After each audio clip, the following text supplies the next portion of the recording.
Menteri Amsalem memperingatkan bahwa jalur Gaza dapat berubah menjadi Vietnamnya Israel, merujuk pada perang atrisi yang panjang dan berdarah di zona konflik tersebut. Mengutip Al-Mayadin pada 2 September, prediksi itu muncul ketika Menteri Luar Negeri Gideon Sa'ar merinci kemerosotan tajam reputasi internasional terhadap Israel, tepat akibat perang yang sedang berlangsung saat ini. Adapun hasil pernyataan ini terungkap setelah rapat kabinet keamanan yang digelar pada Minggu 31 Agustus malam waktu setempat. Dalam rapat, para politisi Likud beserta pejabat militer dan keamanan ikut memperingatkan konsekuensi operasi militer baru bersamaan dengan Perdana Menteri Israel Benjamin Netanyahu yang sedang dicari oleh Mahkamah Pidana Internasional. Sementara itu, menurut analis militer Amos Harel, bahwa pejabat militer, Mossad, dan Shin Bet percaya bahwa operasi militer skala besar di Gaza tidak akan mencapai tujuan yang dinyatakan Netanyahu, terkhusus dalam menaklukkan Hamas, dan bahwa Israel akan membayar harga yang mahal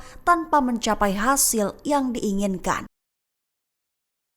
Otoritas Palestina akui siap ambil kendali jalur Gaza, mengaku tak akan keberatan dengan kemitraan Arab atau internasional. Hal ini diutarakan oleh Presiden Palestina Mahmud Abbas dalam pernyataannya pada Senin 1 September 2025. Mengutip KBRI pada 2 September, Abbas menyentil keberadaan Israel yang masih menjalankan rencana melenyapkan sepenuhnya Hamas. Lantas dalam wawancaranya, Abbas mengindikasikan bahwa Israel melanjutkan pendekatan destruktifnya tepat di tengah keheningan internasional yang terbatas pada kecaman tanpa melaksanakan resolusi PBB apapun yang terkait dengan Palestina. Lebih dari itu, Perdana Menteri Israel Benjamin Netanyahu dituduh berusaha membasmi rakyat Palestina dan tetap menjabat untuk menghindari tuntutan hukum. Sehingga Abbas menegaskan bahwa otoritas Palestina memiliki kemampuan untuk melakukan pengambil alihan kendali jalur Gaza. Menegaskan bahwa pihaknya tidak keberatan dengan kemitraan Arab atau internasional dalam pengelolaan rencana tersebut. Seruan dari Presiden Amerika Serikat Donald Trump tentang akhiri perang Gaza kembali menggema, menegaskan bahwa perang itu sudah merugikan Israel di mata internasional. Mengutip The Times of Israel pada 2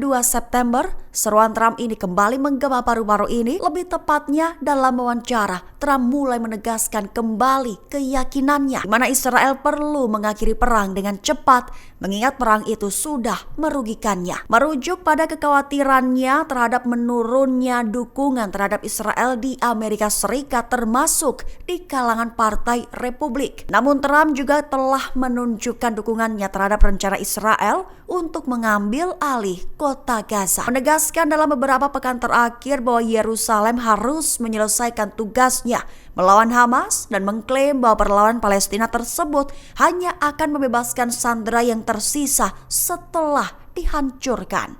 Israel dilanda trauma perang Gaza. Kasus bunuh diri alias bundir di kalangan militer garis depan konflik meningkat. Mengutip Tasnim pada 2 September, hal ini merupakan hasil laporan dari sumber utama media Israel terbaru. Media Israel mengungkap peningkatan tajam dalam kasus bunuh diri di kalangan pasukan pendudukan, di mana dengan 18 tentara bundir sejak awal tahun, menggarisbawahi keruntuhan psikologis yang menyebar di antara barisan setelah perang Gaza. Diakui dalam laporan sumber utama bahwa itu merupakan bukti fenomena berulang di dalam militer Israel. Adapun kasus terbaru melibatkan seorang prajurit Brigade Golani yang ditemukan tewas di pangkalan utara di Palestina yang diduduki. Pihak militer pun mengonfirmasi kejadian tersebut, menyebut bahwa jenazah ditemukan di dalam pangkalan, mengakui bahwa polisi militer telah meluncurkan penyelidikan meskipun tidak ada rincian mengenai lokasi atau identitasnya.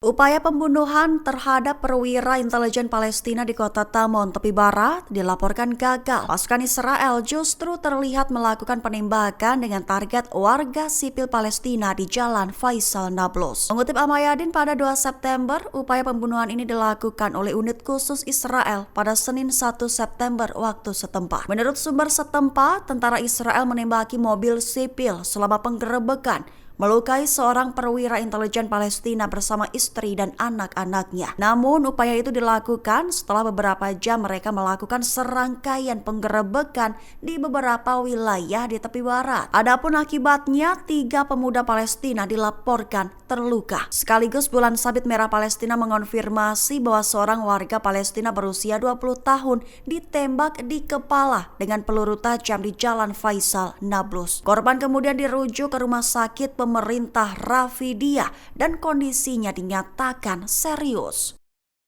Download Tribun X sekarang, menghadirkan lokal menjadi Indonesia.